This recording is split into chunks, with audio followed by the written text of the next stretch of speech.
Is it still not working? It's good. Okay, I'm gonna do a quick intro and then we'll jump into the Q&A if that works again. All right. Hey Perfect. everybody, my name is Jim Farmer. I am the festival director of Out on Film, Atlanta's LGBTQ film festival, and I'm also an arts reporter for Georgia Voice here in Atlanta. The film Mars One tells the story of a family of us optimistic dreamers quietly leading their lives in the margins of a major Brazilian city following the disappointing inauguration of a far-right extremist president. Daughter Eunice falls in love with a free-spirited woman during that time.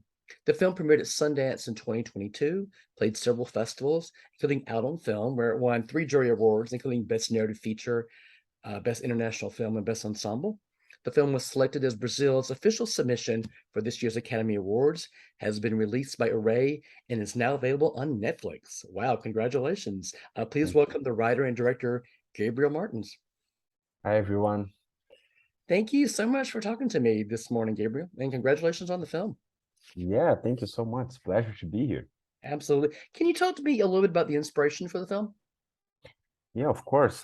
First of all, we were just so happy with those awards we got. I think it was the first and only ensemble award, and that is so special to me because I love this family so much and the way they are co-protagonists in the film. So thank you again. It was very special to get this award. We were so happy. I started thinking about this film around 2014 after Brazil had a tragic loss in the World Cup from Germany. And I start wondering about this idea of this soccer star and this pursuit that Brazil always had about the soccer star Pelé, Mhm. Neymar, Ronaldo, which became such international figures in Brazil. So Brazil is kind of a country known for soccer. And at the same time, I was thinking about what if the next star, the next potential star actually wanted to be a scientist, something that would be completely different of this idea of this dream. And that sounded very weird and radical in a way. And I'll start wondering why was that? And I think it was mostly because of Brazil's history. Mhm. And I was thinking about how to build a family around this kid and this dream of this lottery ticket that would be like a kid going well in that sense. And at the same time, it became a film about miscommunication inside a family.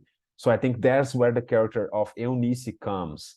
I think she has a lot of mirroring of my relationship with my dad, a Mhm. lot of things that we couldn't say to each other in many ways. And that has become Mars One, this family that is struggling within a few months with a lot of changes in their surroundings and inside the family as well. All the characters are just so vividly written and vividly drawn. I mean, kudos to you for that. Again, every character too has this arc. I mean, you sort of see where this character is at the beginning of the film, where this character is at the beginning, and it's just beautifully done. But I wanted to ask you a little bit about Eunice's journey. Can you talk a little about Eunice's journey, from the beginning of the film to where she is at the end of the film, and in the addition of her girlfriend?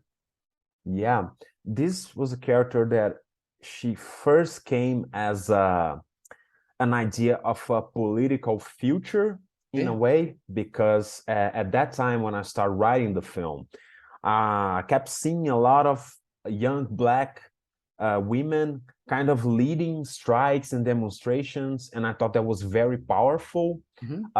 It happened that some of those women, a lot of them very close to me, my friends, they were also women that identify herself as queer, as lesbian women, and also that came across this tragic event that happened in Brazil with Marielle Franco, a congresswoman who was assassinated and was a queer woman. She was married to another woman and defended queer rights in many ways. So I think Eunice was based a lot of those characters and the arc that Eunice has in the film. I think at first um, it was always kind of a coming of age for me with her starting her adult life and finally finding a family outside of the family. And it was as many times that breakup between everyone has to do at some point with their parents to become yourself in a way. In the film, that kind of comes together with her coming out, in that sense of revealing to her family that she likes women. But I didn't think that that would be the definitive thing about her. Yeah. I think it's the gesture of going out the house and what this changes. But of course, I think having parents, especially her father, that is not very acceptable of her sexuality, of her choice, I think that brings more tension for the film. But it was always about that idea of finding a new family and also discovering a new family with the person you choose to be your partner in life. So And I think for me, the journey for Eunice is to learning at the same time to forgive her father in a way, which is something that is very hard to do. And I exactly. had to do that with my father because my father is an alcoholic. That is also one thing that's in the film that is very personal. Hmm. And I kind of had to forgive him in many ways. But at the same time, knowing how to establish your demands. And I think that's what Eunice, her father needs to go to her house, needs to acknowledge her girlfriend, needs to acknowledge her existence in a complete way, not as as her father wants her to be. So I think maybe this is the kind of journey that I was planning for Eunice. Okay. Can you talk a little bit about bringing this ensemble together? How did you go about finding all the right performers for this? Yeah, the parents, we were already very close before making this film because we did short films together. So we were kind of family already, and I had a lot of trust in them. Even though this was the first time that they were lead protagonists in a film, but I already trusted very much. They both of them, Carlos and Regiane, they have a huge background in theater. So they're theater actors with like very well-known companies in Brazil. So they work a lot, but not that much in film. They started in film a little bit late in the game. Regiane, who plays the mother, she brought Camila, who plays Eunice, because they had done something together. Camila had a very small role, but she was very special. For me, she looks like a movie star. She has that kind of movie star in the way the camera just loves her so much. Hmm. She's also a visual artist and already was at the time. So I kept thinking of her as a very smart actress in a way who could also understand and create a lot for herself. She's always studying a lot of things about Black culture and things like that. And then came Cicero, who plays Davinho, who I just found playing samba with his father. His father is a composer, and Cicero is a professional percussionist since he was like 5 years old. He's still playing Okay. every weekend and is about to go into college and study music. And then it was pretty much like a family that I already knew, and Eunice and Cicero as this new energy that is kind of coming to the circle of my production company and my universe. Okay, great. Gabriel, can you talk about, achieving, such a great balance in this film? Because at heart, this very much is a film about this family, and how they interact with each other, their individual journeys. But obviously, the background there's politics. So can you talk a little bit about, the balance you chose? Yeah, that was actually very, very hard. We Hmm. pretty much spent a whole year editing the film, all of 2019 and a little bit in 2020. Hmm. I think because we had a very clear understanding of the four narratives, but at the same time, we kept trying not to make them kind of cancel each other. Yeah. So I thought I was trying to find the right uh, converging points for them Hmm. while I was editing. There was a lot in the writing, but the writing was a way more intense film, trying to cover way more subjects. I think it is still a very busy film. We had a lot of things going on, but I think we were able to kind of come together a little bit and find uh, the core of each narrative. I think, for example, Eunice's narrative, at some point we started to talk a lot about the social differences between her family and Joanna's family, Mm. We're talking more about her like upbringing and being a political person in a way. But all of that, I think we were already achieving with smaller scenes and just the environment. If you understand she's studying law, you can understand that she has a little bit of point of view that might be different from the parents. She's kind of a new generation. So it was a lot of trusting in what a lot of things that we were already talking about, not having to specifically talk about or having exclusive scene to talk about. I think to leave some of the subjects more for details and between like the blanks, so the audience can fill in the blanks a little bit. So it was pretty much a rough time editing and finding the lines that were more subtle in a way. I think it was more at the beginning. I was thinking more of a heavy-handed film in a way. I thought it was like telling you more, a little bit, even spoon-feeding a little bit of the audience, which is something that I start to withdraw from the film and leave more room in a way. And I think it was very important for the film to be more welcoming in a way, to let everyone kind of find their own rhythm throughout the film. Okay. There has been some well-documented violence and LGBTQ discrimination in Brazil of late. But can you talk a little bit about living in that era? Yeah, I think it was very rough Mhm. past years in Brazil, especially with the Bolsonaro administration, because you pretty much have an organization in power that is specifically talking about the LGBTQ plus community. They are like the main target of this government in many ways, because Bolsonaro was very outspoken about his beliefs for more than 20 years. So pretty much became president someone that was not hiding his hate.